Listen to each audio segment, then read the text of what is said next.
Elena kept her eyes fixed on the imported marble floor tiles, feeling the coldness of the stone creep up her legs and settle deep into her chest, while her hands, cracked from the relentless use of cheap detergents and freezing water, gripped the edge of the plastic bucket. In front of her, dressed in an Italian silk suit that cost more than Elena earned in half a year of slave labor, stood Camilla, the fiancé of the master of the house, a man whose immense fortune was matched only by his reputation for absolute rectitude. Camilla did not look at her as one looks at a human being, but rather as one observes a troublesome insect that has had the audacity to land on a clean table, with a mixture of disgust and sadistic pleasure gleaming in her perfectly lined eyes. The accusation had fallen upon the grand living room like a heavy blow, instantly shattering the afternoon calm when Camilla, with a sharp scream that echoed against the high ceilings, claimed that a valuable diamond ring, a Vallejo family heirloom, had vanished from her vanity table right after Elena entered to clean. Elena did not defend herself immediately, not because she was guilty, but because she knew the unwritten rules of this world of opulence perfectly well, a world where the word of a domestic worker was worth less than the dust she wiped from the furniture every single day. She knew that screaming or crying would only feed her tormentor's ego, so she took a deep breath, swallowing the humiliation that burned her throat, and waited for the woman's uncontrolled fury to die down on its own. But Camilla had no intention of stopping, as she saw in Elena's shyness and respect the perfect opportunity to reaffirm her absolute authority in a house that would soon, according to her own plans, belong to her entirely. The minutes passed slowly, heavily, stretching like rubber bands on the verge of snapping, while the millionaire's fiancé walked back and forth, her stiletto heels striking the floor with a military rhythm that increased the tension in the room. Elena remembered every detail of her day, every corner she had cleaned with almost obsessive care, knowing that her sick mother depended entirely on the few coins she managed to save at the end of each month to buy the expensive medicines that kept her alive. She had touched nothing but dirt. She had looked no further than what was strictly necessary. But in this place of appearances and falsehoods, truth was a luxury that the poor could rarely afford when faced with the caprice of the powerful. Camilla stopped dead in her tracks, just inches away from Elena, forcing her to breathe in the expensive, suffocating perfume that emanated from her clothes, a scent that from that day on would remain engraved in the young woman's memory as the aroma of pure injustice. She demanded that she empty her pockets, that she open her old, worn-out purse resting in the corner of the kitchen, threatening to call the police so they would drag her out of the residence handcuffed in front of all the neighbors in the exclusive neighborhood. Elena, keeping her shoulders firm despite the internal trembling that threatened to collapse her, walked toward her purse with slow, dignified steps, conscious that her innocence was the only thing that no one, not even all the money in the world, could ever take away from her. With steady hands, she turned the purse upside down over the kitchen counter, letting a clean handkerchief, a small notebook with bus schedules, and a few coins drop, echoing sadly against the polished granite. There were no jewels, there were no diamonds. There was nothing more than the harsh reality of a life dedicated to hard work and daily survival. However, the absence of proof did not calm Camilla down.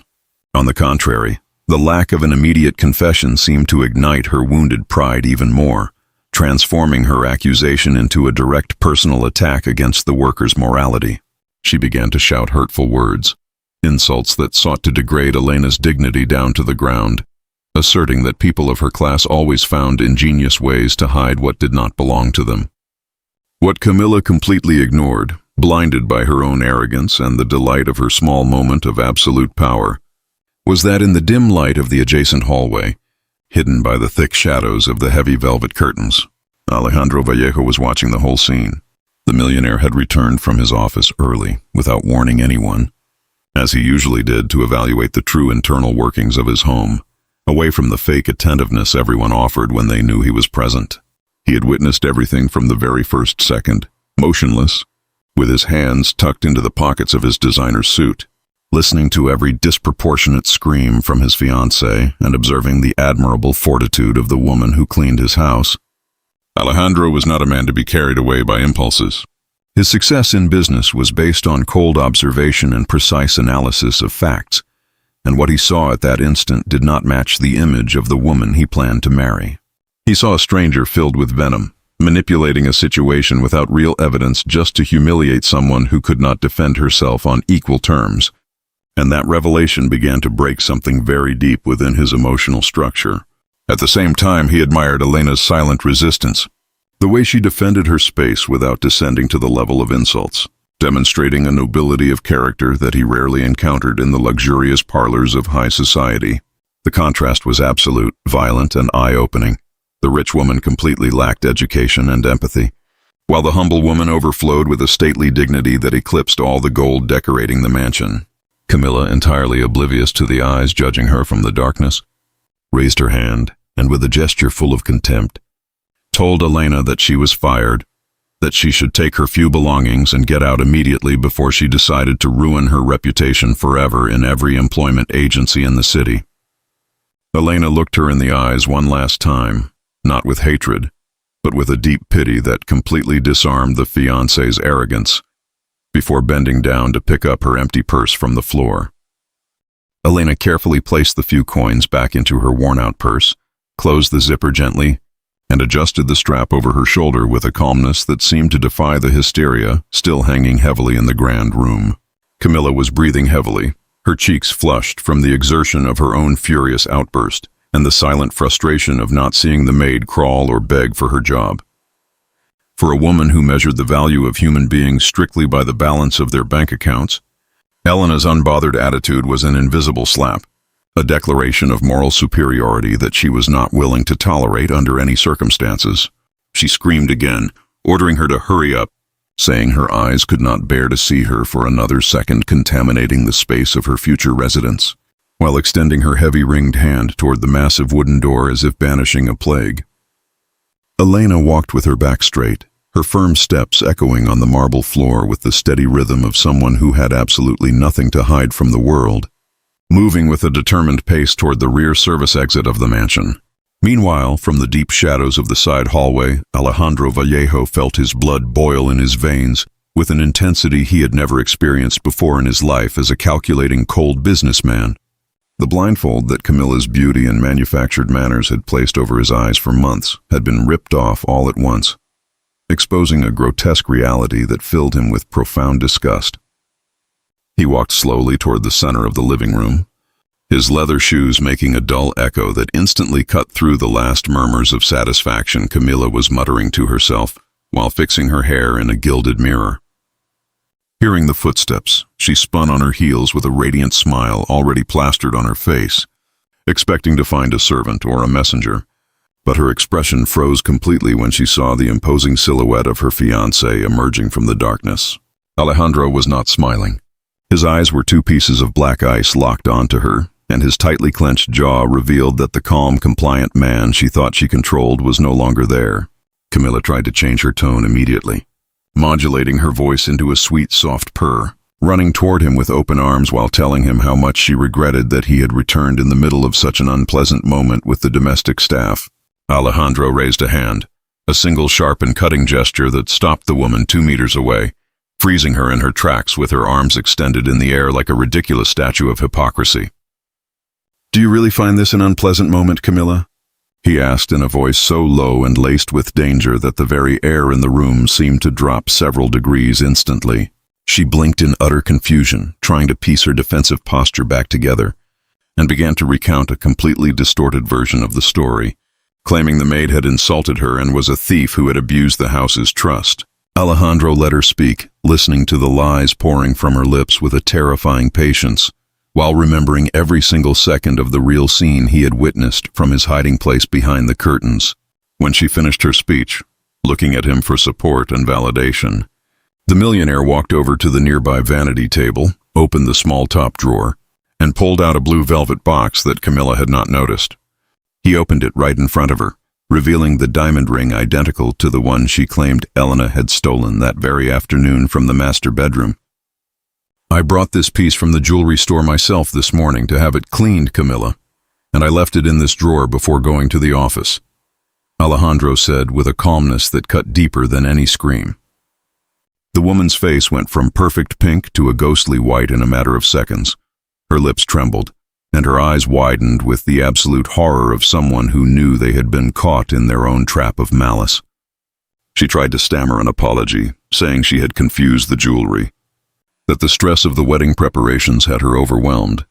and that she only wanted to protect the interests and heritage of the Vallejo family. But the businessman was not willing to listen to another single word from that mouth which had distilled so much venom against an innocent woman who only worked to survive. He turned around, completely ignoring the pleas that began to desperately pour from the woman who, until an hour ago, was the owner of his future plans. He walked toward the service hallway with a hurried pace, leaving Camilla entirely alone in the middle of the vast room, surrounded by the luxury she loved so much, but which now felt like a freezing prison. Alejandro crossed the kitchen and stepped out into the backyard, just in time to see Elena's silhouette passing through the large iron gate that led to the secondary street of the property. The evening was falling with shades of gray and gold, and the figure of the young worker was silhouetted against the sunset with a mixture of loneliness and pride that moved the millionaire's heart. He called her by her name in a firm but gentle manner, causing her to stop dead in her tracks on the sidewalk without turning around immediately, fearing it was another accusation or another humiliation from the owners of the house. Alejandro approached her with fast steps, completely forgetting the protocol, status, and social distances that society at his level considered sacred and unbreakable. When Elena turned her face, he could see that a single rebellious tear was rolling down her cheek, but her eyes maintained the exact same spark of unyielding dignity that had captivated him from the shadows of the hallway. "Mrs. Elena, please come back," he told her with a voice full of a deep respect that the young woman had never heard in that house from anyone. Elena looked at the rich man in front of her, analyzing his expression with the natural distrust of someone who had been hurt many times for no reason at all, and pressed her purse against her chest before replying that her time in that place was already over, and she had nothing left to do there. Alejandro shook his head, took another step toward her, and looking her directly in the eyes, asked for her forgiveness on behalf of his home and his own blindness for everything she had to endure this afternoon. Elena looked at Alejandro's outstretched hand, a man whose last name controlled corporations and destinies across the entire region, but in her eyes there was no submission, nor was there the gleam of material interest. There was only a profound calm, the quietness of the righteous who know that their worth is not measured in dollar bills, nor can it be bought with the belated apologies of people who inhabit palaces of glass. Alejandro, feeling the heavy weight of his own months-long silence, explained to her in detail that he had witnessed every single second of the scene from the darkness of the hallway, watching how Camilla's malice had tried to trample her name without a single shred of real evidence. He told her that no person under his roof would ever be treated like a disposable object again, and that his life contract with Camilla was completely shattered from the very instant she decided to use her power to humiliate someone who could not defend themselves. Elena sighed, releasing a bit of the tension from her shoulders,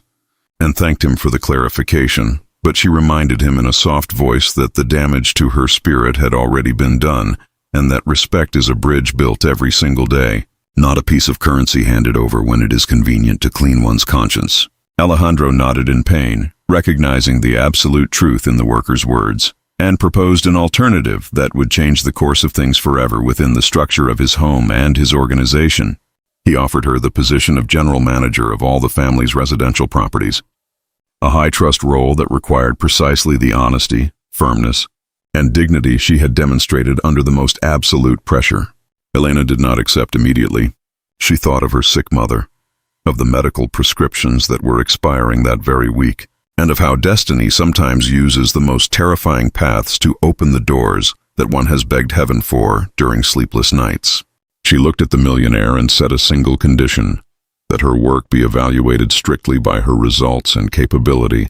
and that no member of high society would ever have the right to raise their voice to her or to any of the employees left under her direct supervision. Alejandro smiled for the first time all afternoon,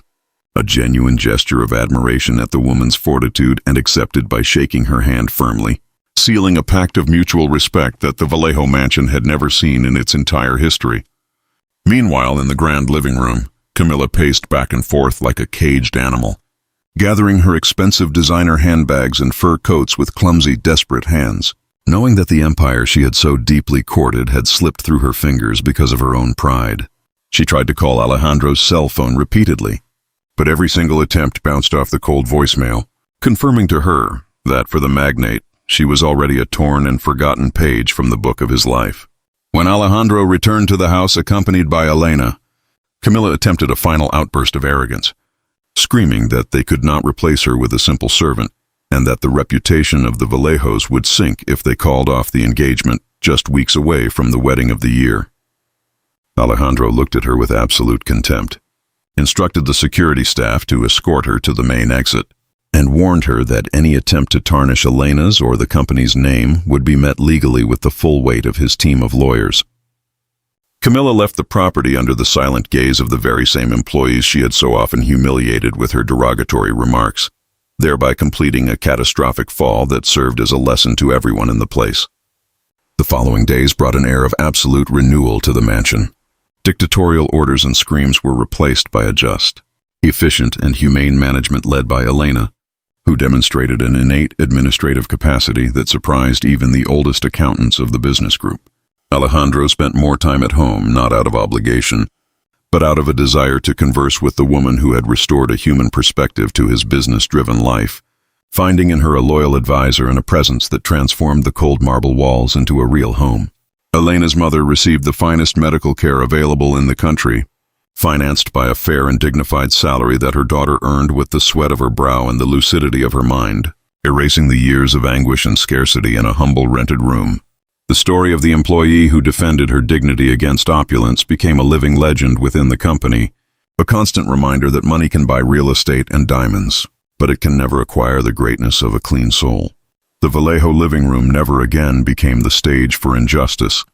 because at the center of the decisions now sat someone who knew the value of hard work and respect for the human condition above any title. Thus, the cycle of arrogance was closed,